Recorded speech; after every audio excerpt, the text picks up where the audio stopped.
you transitioned from football, although I know you still have a love for football and especially this small team currently that Tottenham's beaten twice this year. Are you talking about the Premier League champions? I'm talking about, yes, I am. But Manchester City. yeah, Yeah. Manchester City, I am Mm. talking about that. But how did you then, to what extent did rugby help you in your business career? Because you've had a stellar business career as well. And I'm sure a lot of people who will watch this will know a bit about it. But just a quick recap on what you've done. Yeah, I was fortunate. I got a start in London in the swinging '60s with Mary Quant, and from there went to Gillette, and then was lucky enough to get to Procter and Gamble, where I played rugby in Switzerland and coached Mons, the local side. Had great 7 years playing rugby in the first division in Switzerland with a lot of French guys, a lot of ex-rugby league players who had to play under assumed names in those days, although they did give it away when they kept playing the ball after the tackle. But we played some foreign teams in Czechoslovakia, some army teams and stuff. And I really took a lot from rugby. When we wrote the book, Peak Performance, Lessons from the World's Great Sporting Teams, both sport and business need leaders.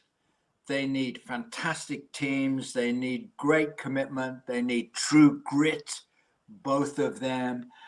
And I think you see lots of learnings. I think rugby can learn from business. Business can learn from rugby. And I found the two to be terrific passions. I love leadership. I love creativity. I love marketing. I love teams.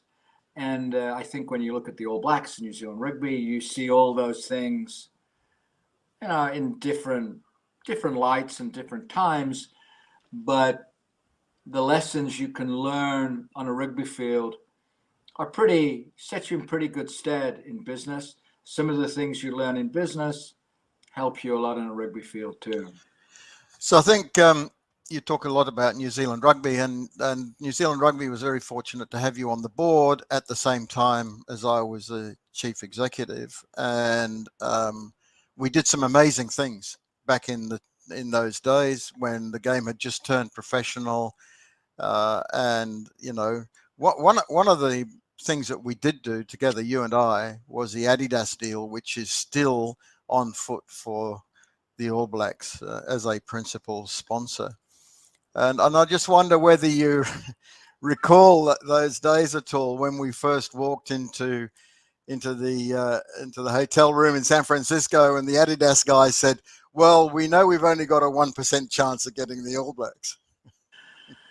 I remember those days very well. In fact, Gregor Paul's writing a book about that now, Moffo, and I know he has you on his list of interviews. Yeah, I've spoken to him. Yeah. Have you? Okay. Well, I know you'd like to have a world exclusive on those behind the scenes discussions that we had with Adidas then, but I already promised Gregor that, so we can't talk about that here. Oh, right. Okay. But you read the book when Gregor publishes in a year's time. Yeah, it is. Yeah. Now, Gregor, I tell you, Gregor Paul is one of the most, how shall I describe him? He's possibly the best informed journalist that I've ever come across. He doesn't get all of his stuff off Twitter and all of that sort of stuff. I mean, he actually goes digging, and he gets a lot of information which is right on the knocker. I wrote for New Zealand Rugby World for, I don't know, 15 years. Bob Howitt was a terrific editor. Gregor was my editor in the last two or 3 years there. And he knows a lot about rugby. And for a Scot, that's a very unusual kind of skill to have, right? Yeah. To know a lot about rugby.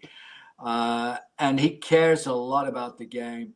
And he writes beautifully. And he is erudite, astute, and good all-around guy. And honest too, because he's never going to throw you under the bus unless you deserve it. Read course. The book first, Moff. I don't know. Let's see how we go.